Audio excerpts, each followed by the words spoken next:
Vamos à leitura do texto sagrado? Vamos todos juntos, mesmo assentados, do verso 1 ao verso de número 5. Diz assim a palavra de Deus. Todos juntos. Esperei confiantemente pelo Senhor. Ele se inclinou para mim e me ouviu quando clamei por socorro. Tirou-me de um poço de perdição, de um tremedal de lama. Colocou-me os pés sobre uma rocha e me firmou os passos. E me pôs nos lábios um novo cântico, um hino de louvor ao nosso Deus. Muitos verão estas coisas, temerão e confiarão no Senhor. Bem-aventurado o homem que põe no Senhor a sua confiança e não pende para os arrogantes, nem para os afeiçoados à mentira. São muitas, Senhor, Deus meu, as maravilhas que tens operado e também os teus desígnios para conosco. Ninguém há que se possa igualar contigo. Eu quisera anunciá-los e deles falar, mas são mais do que se pode contar. Amém. Glória a Deus. A arte de saber esperar. Esperei confiantemente pelo Senhor, e Ele se inclinou para mim e me ouviu quando eu clamei por socorro. Queridos irmãos, nós estamos vivendo um tempo novo e é interessante notarmos o fato de que esta semana saiu uma reportagem, nós compartilhamos com o grupo dos líderes da igreja, tanto presbíteros como diáconos, constatando um fato que algumas pessoas pensavam assim, na suposição de que pudesse ser uma realidade. E ela se torna, de fato, uma realidade quando se tem alguma maneira de comprovar cientificamente falando.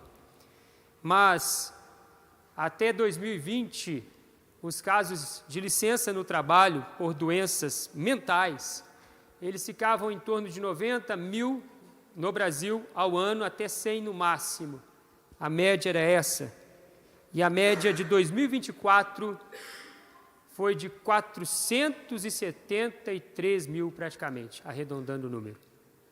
Então, é um salto de mais de 300%.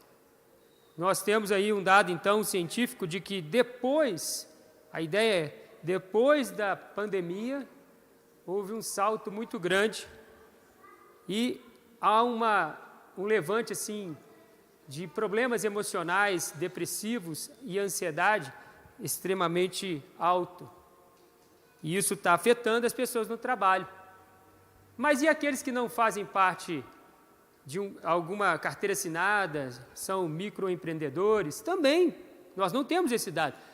Mas, de um modo geral, o que esse dado traz para todos nós é que a população brasileira, e talvez assim do mundo, nós temos esse dado no Brasil, está mais ansiosa, está mais preocupado, está caminhando assim de uma maneira assim, mais ansiosa com as situações do mundo. E nós temos a palavra de Deus nos dizendo aqui, o salmista Davi, quem escreveu esse texto, ele diz: eu esperei, tirou-me de um poço de perdição, tirou-me de um tremedal de lama. Perceba que Davi está com um problema. Nós sabemos que a história das poesias estão nos livros históricos do Antigo Testamento. A Bíblia é dividida por temas, né? Nós temos o Pentateuco, os 5 primeiros livros.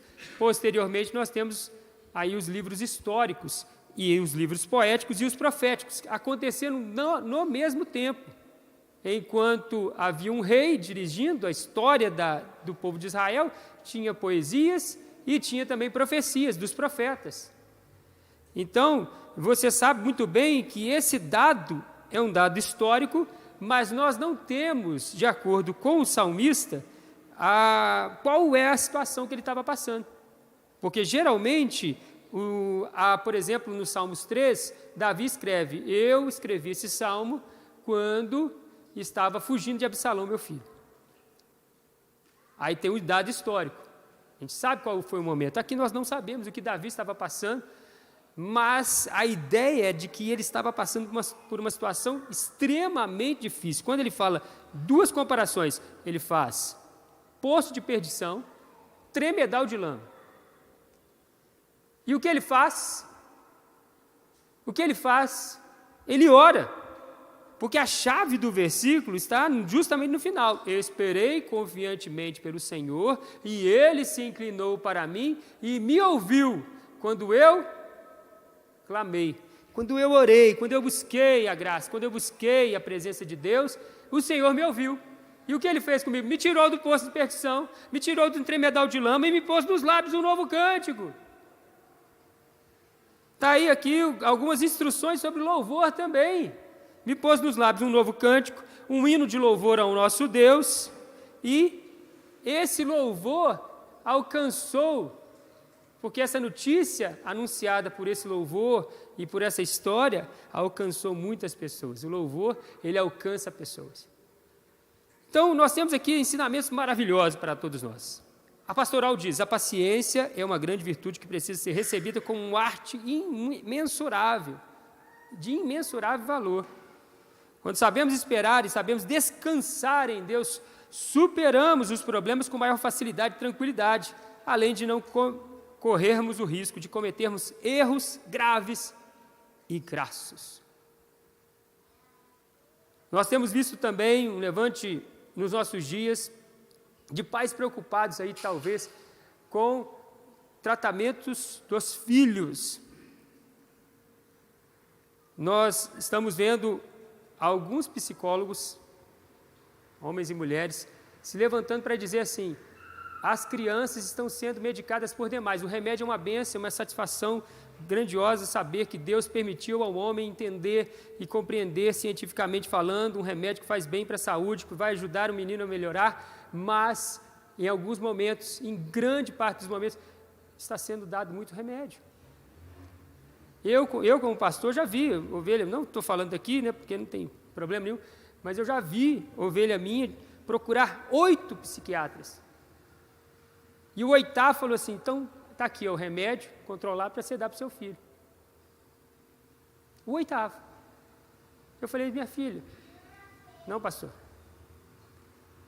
ele precisa desse remédio. Então, você imagina no passado Albert Einstein, Isaac Newton, esses homens, com certeza, eles tinham essa proeminência de achar assim: não, eu tenho TDAH, né? Tem essa síndrome, porque são mentes acima da média, pensam acima da média. Esse Musk de hoje, dirigindo 5 empresas ao mesmo tempo. Então você imagina, são pessoas que você olha assim: não, taca remédio. Será que eles chegariam aonde eles chegaram? Então nós precisamos entender e compreender o nosso mundo com muita tranquilidade, serenidade e oração, direção de Deus. Acima de tudo, descansar em Deus, pedir a Deus a graça dEle, a cura dEle, a restauração dEle, e se for necessário, o remédio que Deus permitiu que houvesse para que esse mundo fosse melhor, para que as crianças possam ser melhores. Esperei confiantemente pelo Senhor, e Ele se inclinou para mim e me ouviu quando eu clamei. Deus te ouve, querido. Deus atende o seu clamor. O texto fala de uma poesia de Augusto Branco para as meninas e para meninos, para todos nós. Não tenha pressa, menina. Quem não sabe esperar também não sabe valorizar. Quem se apressa em te ter não quer te conhecer, e quem não aprecia te conhecer, rapidamente irá te esquecer. Aprenda. Falo por mim, falo para mim, primeiramente. Vamos aprender a descansar em Deus. Quem sabe não é isso que você precisa orar hoje. Porque quando você ora, você entrega um problema a Deus. E Ele nos ensina isso por meio do apóstolo Paulo. Não andeis ansiosos de coisa alguma, em tudo, porém, sejam conhecidos diante de Deus as vossas petições pela oração, pela súplica, sem esquecer-se das ações de graças. Então, nós apresentamos e esperamos. E de qual maneira nós vamos esperar? Tem que esperar mesmo? Não, o texto de Davi diz: esperei confiantemente. São 3 verbos: orar, esperar e confiar. Orar, esperar e confiar. Vamos repetir? Orar, esperar e confiar. Vamos fazer o primeiro?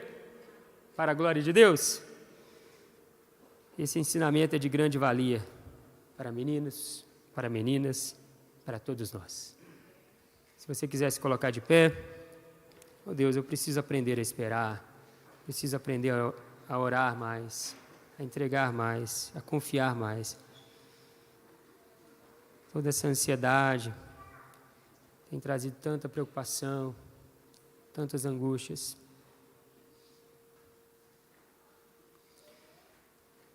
Grandioso Deus, eterno Pai, em nome de Cristo Jesus, nós te damos graças, ó Deus, por tudo aquilo que o Senhor tem feito por nós, pois o Senhor é bom, Pai. O Senhor nos deu o hoje, e nós queremos valorizar ao Senhor pelo hoje, que é presente, é dádiva. Recebemos esse presente ao abrirmos os olhos hoje pela manhã, ao levantarmos de nossas camas. Nós não vimos, mas o Senhor entregou nas nossas mãos esse presente, o hoje. E nesse hoje, a dádiva é maior. Estamos na tua casa, estamos ouvindo a tua palavra e estamos sendo edificados pela tua palavra, que é a verdade suprema sobre todas as coisas. Muito obrigado, Deus, por essa graça maravilhosa, por esse amor imensurável. Nós não temos condições de contar, mensurar tudo aquilo que o Senhor tem feito por nós, e como Paulo diz, nós também temos que dizer, nós ficamos constrangidos. É grande demais o amor do Senhor para conosco, apesar de nós, das nossas falhas, o Senhor nos amou, se entregou por nós e morreu a nossa morte. Portanto, nada nesse mundo pode trazer preocupações para o nosso coração. E as preocupações que existem, nós entregamos ao Senhor por meio da oração, e nós estamos fazendo isso aqui, neste momento. Todos os teus servos estão de pé, estão em casa, em nome de Jesus Cristo, nós erguemos as nossas mãos e entregamos ao Senhor. Toma, Senhor, nas tuas mãos, toma a nossa família, Pai. Toma a nossa igreja, toma nossas dores físicas, toma, Senhor Deus, as nossas dores emocionais, espirituais. Receba, Deus.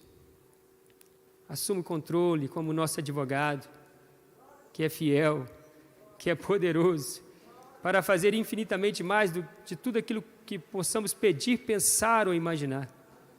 Toma, Jesus. E derrama a unção do Teu Espírito Santo sobre nós, a unção da graça, do amor e da gratidão também. E nós já te agradecemos. Louvado seja o Teu nome, para todo sempre. Em o nome de Jesus Cristo, nosso Senhor e Salvador, e que oramos. Amém. Glória a Deus. Você pode dar um graças a Deus? Amém. Um abraço do irmão que está do seu lado aí, que Deus te abençoe. Em nome de Jesus Cristo.